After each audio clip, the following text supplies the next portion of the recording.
Yo, barudak balik lagi sama saya si Obet Kokorobet. Berhubung mood saya sedang bagus dan kali ini akan menuruti kemauan penonton saya dari FWB 01, Bang Film Psikopat Meg. Oke, kali ini kita akan bahas film yang menceritakan sebuah keluarga yang mengunjungi kerabatnya, di mana tempat kerabatnya itu ada 3 orang psikopat. Tanpa banyak baceo lagi, ini dia alur ceritanya. Slebeo. Go!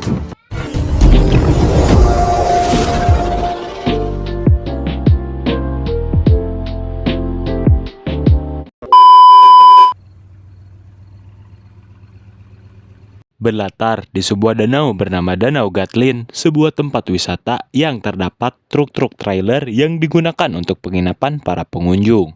Kisah diawali dengan pasangan pengelola tempat wisata yang dimana situasi danau tersebut sangat sepi, bahkan jauh dari kata ramai seperti pada tempat wisata umumnya.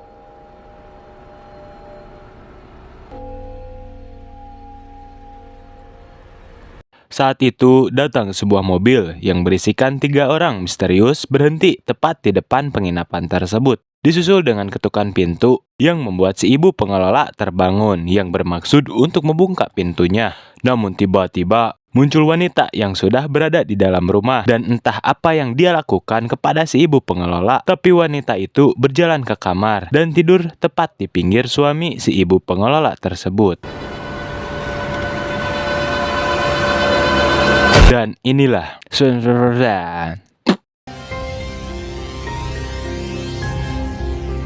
kisah akan berfokus pada sebuah keluarga yang berencana liburan ke Danau Gatlin. Di antaranya Mike sang ayah, Cindy sang mama, Kinsey si adik, dan Luke si kakak. Mereka berempat berencana liburan ke Danau Gatlin sesuai undangan pamannya yang merupakan pengelola tempat wisata tersebut, alias pria yang berada di awal film tadi. Sang paman ingin mereka berkunjung dan sekalian melepas penat di tempat itu, di mana Kinsey kurang antusias dengan rencana ini. Bahkan terkesan malas dan cemberut melulu, pertanda ia sedang ada masalah dengan kedua orang tuanya.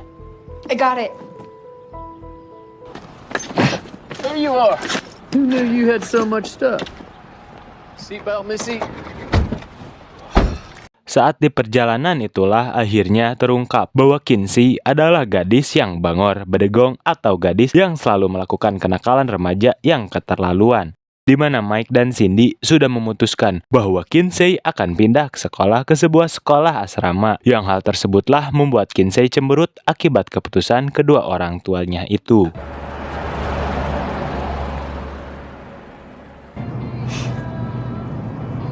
You think I wanted this? Mereka semua menyempatkan singgah di rest area untuk mengisi perut. Namun Kinsey yang terus sendirian di luar membuat Cindy sang ibu menyusul Kinsey dan menjelaskan alasannya kenapa dia dan ayahnya memutuskan untuk mengirim Kinsey ke asrama. Setelah bata makan, mereka melanjutkan perjalanan dan sampailah di jembatan yang merupakan jalan masuk menuju Danau Gatlin. Sesampainya di sana, Mike cukup dibuat heran dengan kondisi penginapan tempat wisata yang begitu sepi. Tidak ada satupun pengunjung yang ada di sana. Namun dengan berprasangka baik, Mike dan keluarganya tetap pada rencananya itu.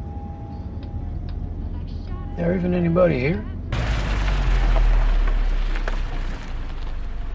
Tiba di kantor sang paman, Cindy melihat sebuah surat yang dituliskan oleh pamannya yang berisi nomor trailer tempat mereka menginap. Juga sebuah pesan bahwa ia sedang ada urusan keluar dan akan kembali esok pagi. Tanpa merasa curiga, Mike dan keluarga pun segera masuk ke trailer yang dimaksud, yang terlihat cukup nyaman terkecuali Mike yang menemukan bekas makanan yang tersimpan di dalam kulkas. Akan tetapi itu hanyalah masalah sepele.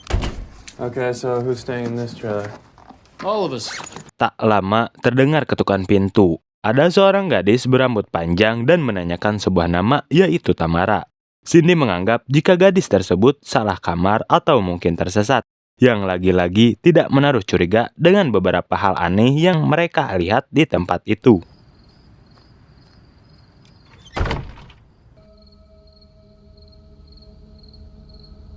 Ketika Mike, Cindy, Luke setuju untuk makan malam bersama karena tadi bata makan di rest area, Kinsey hanya duduk tanpa memperdulikan ajakan tersebut, sehingga Mike perlu untuk menghampirinya dan membujuknya secara halus.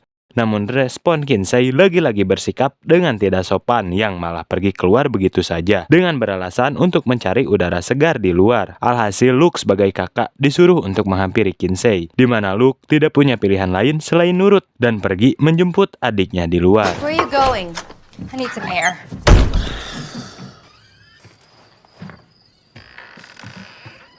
Sebagai kakak yang tak pernah ribet dan tak pernah membuat masalah seperti adiknya, Luke mencoba untuk menjelaskan bahwa seharusnya Kinsey Luke mencoba untuk menjelaskan bahwa seharusnya Kinsey tidak harus bersikap tidak sopan kepada kedua orang tuanya. Mau bagaimanapun, mereka berdualah yang mengurus kita dari sejak kecil. You know, this place could be a fresh start. Kembali ke Mike dan Cindy yang tengah berduaan, mereka bersiap untuk memanfaatkan kesempatan itu untuk melakukan pengancrotan atau bahasa ilmiahnya itu ewean harapannya. Tapi tiba-tiba terdengar ketukan pintu yang ketika dibuka ternyata itu adalah gadis misterius tadi datang dan sekarang menanyakan lagi seseorang yang masih sama bernama Tamara dan lagi-lagi pergi begitu saja dengan tidak jelas tanpa menjelaskan apa-apa. Sementara itu, Luke berhasil membujuk Kinsey untuk pulang yang mana dalam perjalanan mereka menemukan trailer yang pintunya terbuka. Penasaran dengan apa yang di dalam, mereka berdua pun masuk tanpa izin untuk melihat ada Bagong Cikuraikah di dalam sana. Hello? Bingo. Perlahan mereka pun masuk ke dalam kamar dan sempat dikagetkan dengan seekor anjing yang nampaknya terkurung di dalam sana. Disusul dengan kata hello yang tertera pada jendela. Lalu ada sebuah kain yang menutupi sesuatu dan...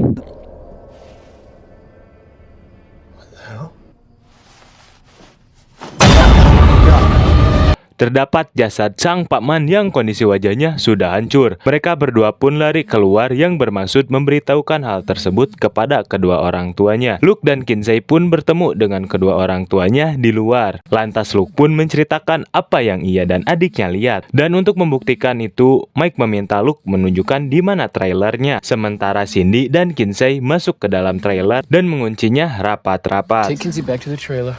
Okay. Call the police. And lock the door. Okay. I'm scared, Dad. Dan betapa terkejutnya sang ibu ketika menemukan ponselnya yang sudah rusak. Disusul dengan Kinsey yang sama terkejutnya ketika ada wanita bertopeng yang sudah di dalam sana. Ketika wanita bertopeng itu mengambil pisau, Kinsey dan si ibu masuk ke dalam toilet dan menguncinya di dalam. Di mana si ibu memiliki sebuah ide untuk kabur melalui jendela atas. Namun sangat disayangkan ketika Kinsey keluar duluan, wanita bertopeng itu masuk dan langsung membunuh si ibu saat itu juga.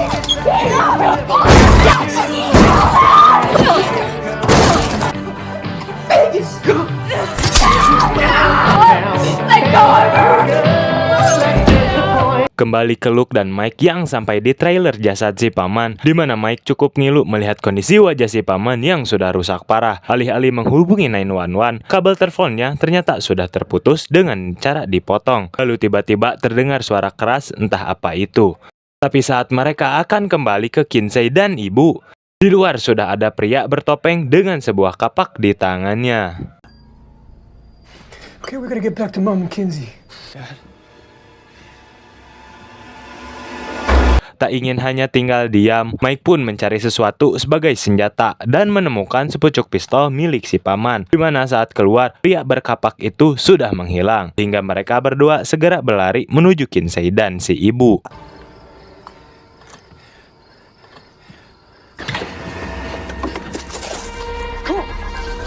Dan betapa sakitnya Luke ketika mendapati istrinya sudah tewas bersimbah darah dengan beberapa tikaman. Di mana Mike seorang ayah pun tidak ingin terlarut dalam kesedihan. Lantas ia meyakinkan Luke untuk tetap fokus dan tetap tenang. Pergi ke mobil mencari Kinsey dan Indit alias pergi meninggalkan tempat ini. Ketika sudah di mobil dan sedang mencari keberadaan si Kinsey, saat itulah muncul pria bertopeng melempar sebongkah batu besar hingga membuat Mike tidak stabil dan menabrak sebuah trailer.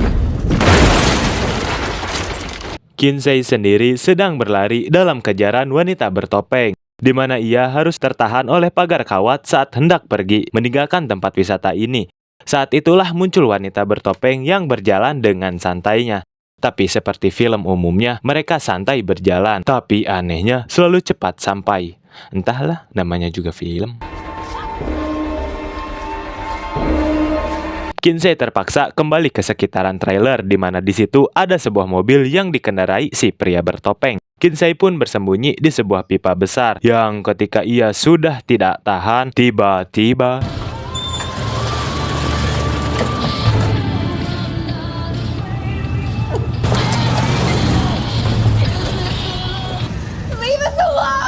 But we've just started. kembali ke Luke yang baru saja sadar diri dari pingsannya. Sang ayah yang terjepit kayu besar sehingga tidak bisa keluar dari dalam mobil sadar bahwa ia tidak memiliki peluang selamat. Mike pun menyuruh Luke untuk segera pergi mencari adiknya dan kabur meninggalkan tempat ini. Tak lama Luke pergi, datanglah pria bertopeng dengan santainya masuk ke dalam mobil, menyalakan mesin dan mengeluarkan obeng kecil lalu menusukkan ke leher Mike saat itu juga.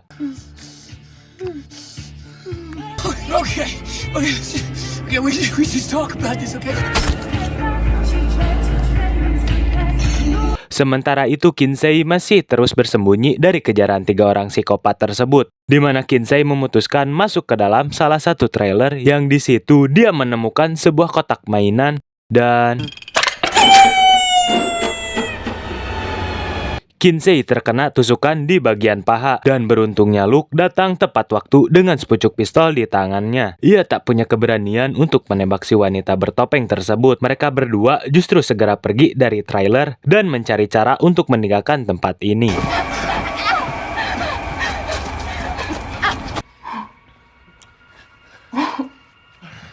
Karena di luar ada mobil yang lalu lalang, mereka berdua terpaksa bersembunyi ke dalam trailer lain. Di situ Luke mencoba menenangkan Kinsey sambil mengikat luka di pahanya dan menjelaskan rencananya agar selamat dari situasi ini dengan pergi ke kantor si paman, berharap telepon di sana masih bisa digunakan untuk menghubungi polsek terdekat. Tetapi tiba-tiba sambil menangis, menahan rasa sakit, Kinsey dibantu sang kakak untuk pergi ke kantor si paman. Namun Kinsey yang terus merengek kesakitan, Luke pun menyuruhnya untuk bersembunyi, sementara ia akan masuk dan menghubungi 911.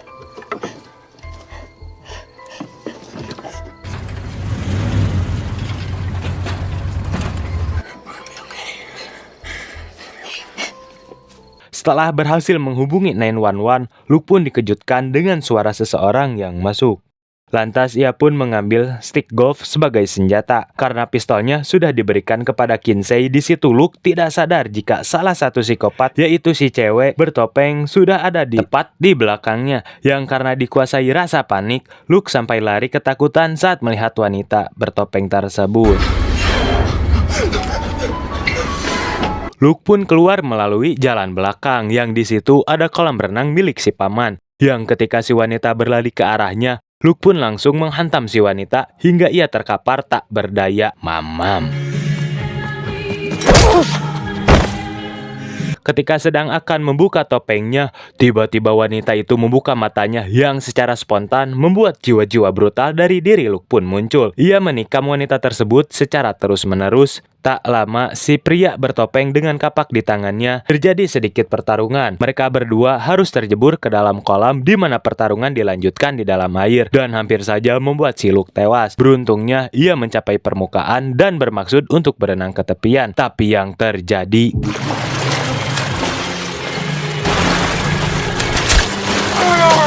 Si pria bertopeng mengira jika si Luke sudah tewas dan ia tidak memastikannya.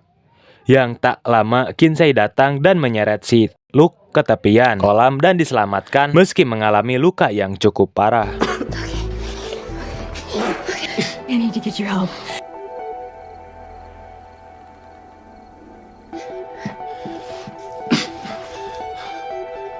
Dengan Luke yang sedang terluka, kini Kinsey lah satu-satunya harapan agar mereka berdua bisa selamat. Kinsey dengan kaki yang kesakitan berusaha berjalan ke jalanan demi bisa mencari bantuan kepada siapapun yang kebetulan lewat. Secara kebetulan, Kinsey pun bertemu dengan seseorang sheriff yang datang sesuai panggilan 911. Di mana saat sedang menerangkan kronologinya, tiba-tiba leher si sheriff pun dipencit oleh si wanita bertopeng. Tell me what I need you to happened. help my brother. Okay. I need you to help my brother. He's Okay. at the club. Kinsey langsung masuk ke dalam mobil, tapi kuncinya dipegang oleh si docil bertopeng. Saat itulah Kinsey mengambil shotgun milik almarhum Sheriff dan menembak si docil hingga mental ke belakang. Setelah dibuka, si gadis itu terlihat tidak ada seram-seramnya, jauh dari kata sadis dan brutal. Ketika Kinsey bertanya kenapa melakukan hal ini, si docil menjawab, kenapa tidak? Kinsey kembali menarik pelatuknya dan membunuh si gadis saat itu juga.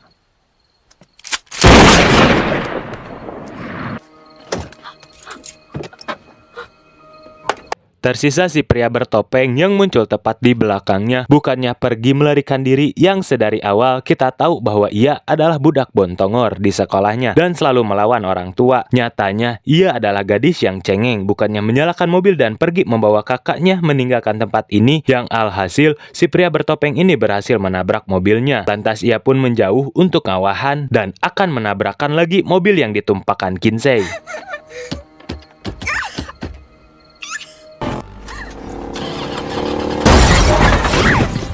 Kinsey pun terlempar keluar dari mobil. Di situ dia melihat ada sebuah kesempatan emas agar bisa menghabisi pria bertopeng tersebut. Ketika bensinnya bocor dan Kinsey selalu membawa korek api kemanapun ia pergi, lantas ia menyalakan korek tersebut dengan berteriak dan berhasil meledakkan mobil beserta si pria bertopeng yang ada di dalamnya.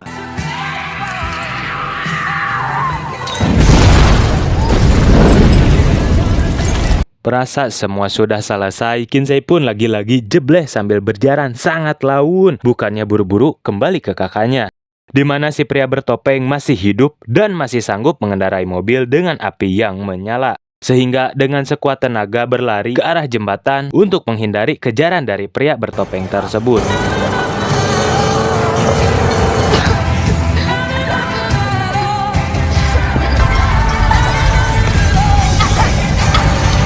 Tepat di tengah jembatan, pria bertopeng itu turun dari mobilnya dan berdiri di hadapan Kinsey dengan pecahan kaca yang tertusuk pada perutnya. Yang alhasil, si kopet bertopeng itu terkapar tanpa Kinsey harus melakukan perlawanan.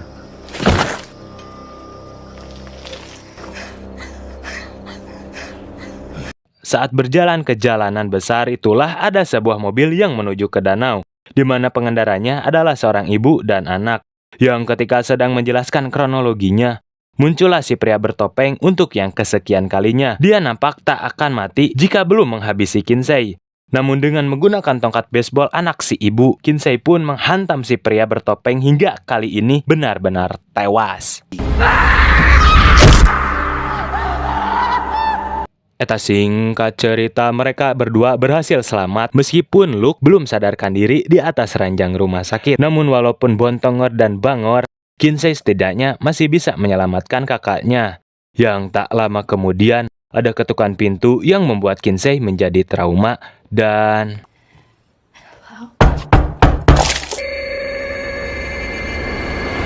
ternyata itu hanyalah suster yang membawa picuk sangu. Dan film pun tamat. Judul dari film alur cerita barusan adalah The Strangers Pray at Night yang dirilis tahun 2018, disutradarai oleh Johannes Robert. Bagi penonton setia saya yang ingin request film untuk diceritakan, boleh di komen ya. Terima kasih untuk kalian barudak yang masih menonton alur cerita di channel Dudidam20. Anjing 20 geuleuh, Dudidam20. Saya doakan semoga saya panjang umur, sehat selalu, secepatnya monet. Begitupun teman-teman. Intinya selalu jaga kesehatan dimanapun kalian berada. Ingat, sayangi kedua orang tua kalian. Jangan sesekali menyakiti mereka, selalu mendengar apa yang mereka bicarakan. Jadilah anak yang penurut, jangan sampai kalian menjadi anak yang durhaka. Saya si Obet bersama para penjahit konveksi seluruh Indonesia mengucapkan terima kasih. Kes.